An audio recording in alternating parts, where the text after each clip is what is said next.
roam the grounds of one of the country's most prestigious universities. 35 years ago or so, you might have seen one of them, known among his secretive friends as Temporary. Our number one story in the countdown: if Temporary winds up losing the presidential election this fall, that name is going to haunt him the rest of his life. Temporary.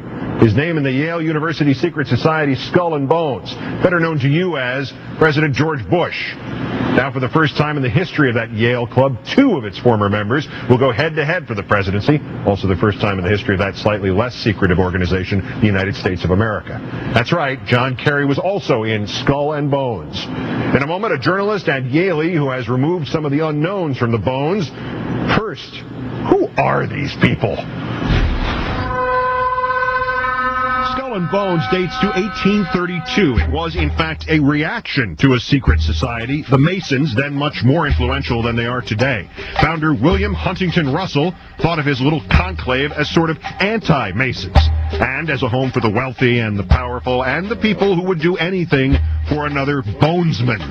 Each year, 15 Yale undergraduate seniors are tapped for membership, initiated in controversial, murky fashion dramatized here in the movie The Skull. Skull above any other. Say it. Skull above any other. Fashion satirized here in The Simpsons. Who leaves Atlantis off the maps? Who keeps the Martians under wraps? We do. Members of Skull and Bones, that is, not of the Stonecutters, gather on High Street in the Yale campus at The Tomb.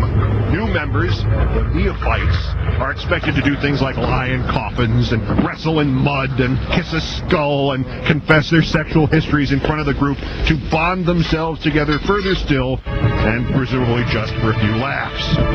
Once you're in, you're in. Skull and Bones is for life.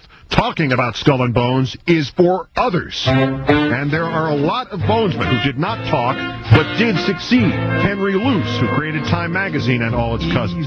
Harold Stanley, founder of Morgan Stanley. Henry Louis Stimson, the Secretary of War under FDR and Truman. William F. Buckley. Averill Harriman, longtime governor of New York. And then there are the presidents. William Howard Taft, whose father Alfonso had helped to found the group, and whose son Robert was a senator. George Herbert Walker Bush, whose father Prescott was a bonesman and a senator. The current President Bush, although his kid at Yale has not been tapped for Skull and Bones, even though they do admit women now. His child is not Skull and Bones, his opponent is. John Kerry, bonesman, class of 66. And if this needs to be weirder for you, try this. His wife, Teresa's first husband, the late senator from Pennsylvania, John Heinz. His father was Skull and Bones. So we have an all-secret society presidential election. Not that either of them are talking about it. You both were members of Skull and Bones, a secret society at Yale. What does that tell us? Not much, because it's a secret. You were both in Skull and Bones, the secret society. It's so secret we can't talk about it. One a Democrat, one a Republican, miles apart on the issues, but both rooted in the same secret Yale society. Which raises the question, how exactly is the Bush bone connected to the Kerry bone? Them bones gonna walk around. Joining us now to talk about the Bones connection is Alexandra Robbins, author of Secrets of the Tomb, Skull and Bones, the Ivy League, and the Hidden Paths of Power. She's also a Yale alum, and in the interest of full disclosure, a member of another Yale secret society. Ms. Robbins, good evening. Hi, I was a member, but they won't talk to me anymore since my book was published. Congratulations. I guess. Cornell 79 here. We don't know squat about secret society, so we just go from there. We know from your feature in The Atlantic that George W. Bush was assigned the temporary name Temporary and just kept it. Do we know what John Kerry's Skull and Bones name was? We don't. We can probably assume that he received the assigned name Long Devil, which is the name for the tallest member of the club, but I'm just guessing.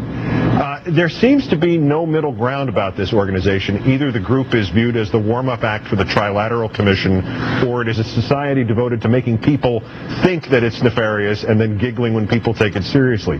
Which is it closer to being? It's actually closer to the middle ground. There are conspiracy theories that you'll hear that are based on nuggets of truth. For example, they really do tell their sexual histories. That's something that both Bush and Kerry would have done.